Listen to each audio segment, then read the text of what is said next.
G'day, Chaotic here. In this video, we are going to discuss everything you need to know on how to survive in the lunar biome.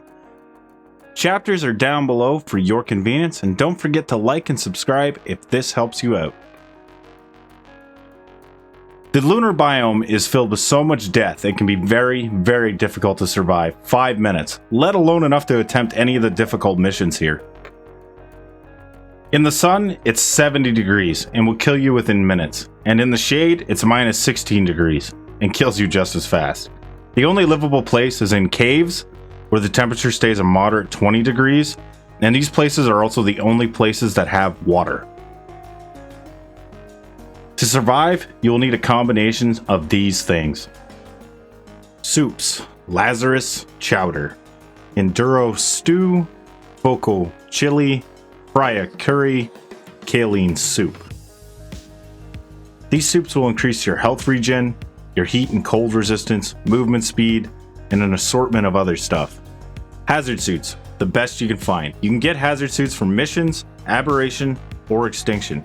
The missions to get these suits are for the most part random, but there are a few that you can farm from specifically. Check the description, there will be a link to a Genesis loot table to find the mission that you need. I also got a lot of random decent hazard suit pieces from Waveray 64. It's an easy mission to do, but if you need it, check out the description for my how-to video. If you can't get that hazard suit, a combination of ghillie and fur armor will do the trick. You will need to change these around as needed, which is why I don't recommend it. For any of these pieces of gear, you'll need to increase your hypothermal, your cold resistance, and your hyperthermal, your heat resistance, to as high as possible. If the gear isn't fully helping, getting an otter will help. It gives a buff based off its melee, increasing your heat and cold resistance. The higher the melee, the better the resistance from the otter.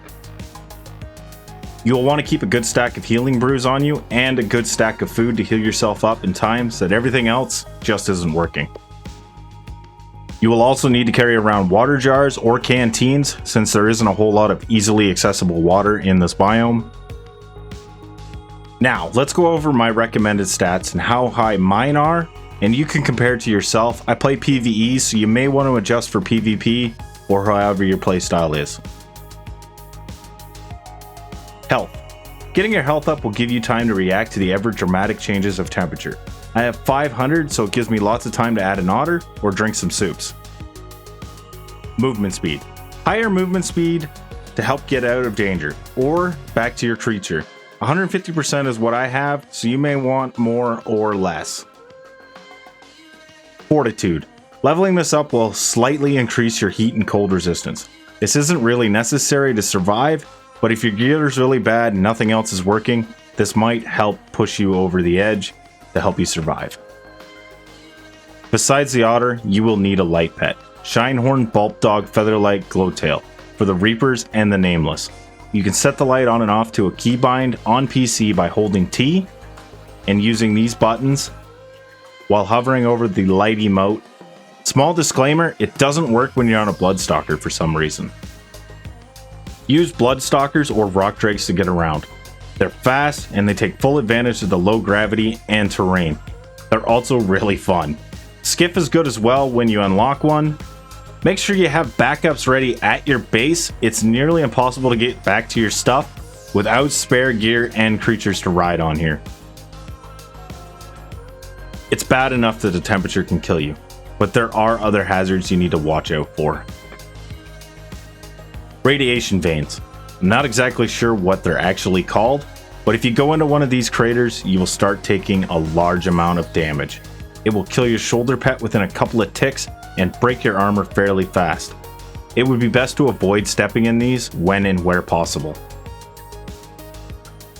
Comets.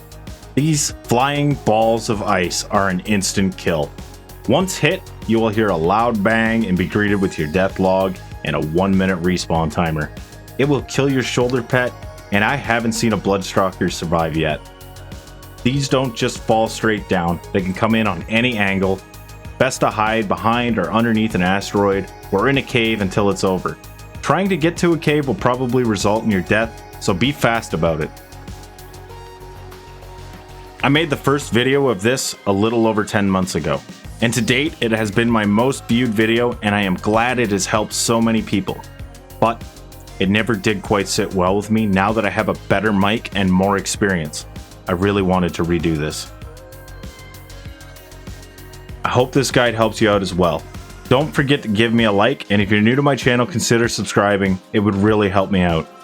If you have any questions, don't be afraid to ask down below or in my Discord. The link is in the description. Besides guides, I also do a Let's Play series, and I do a small one with my daughter. Feel free to check them out if that's your thing. Thanks for watching, and I hope you have a good one, and good luck in surviving the lunar biome.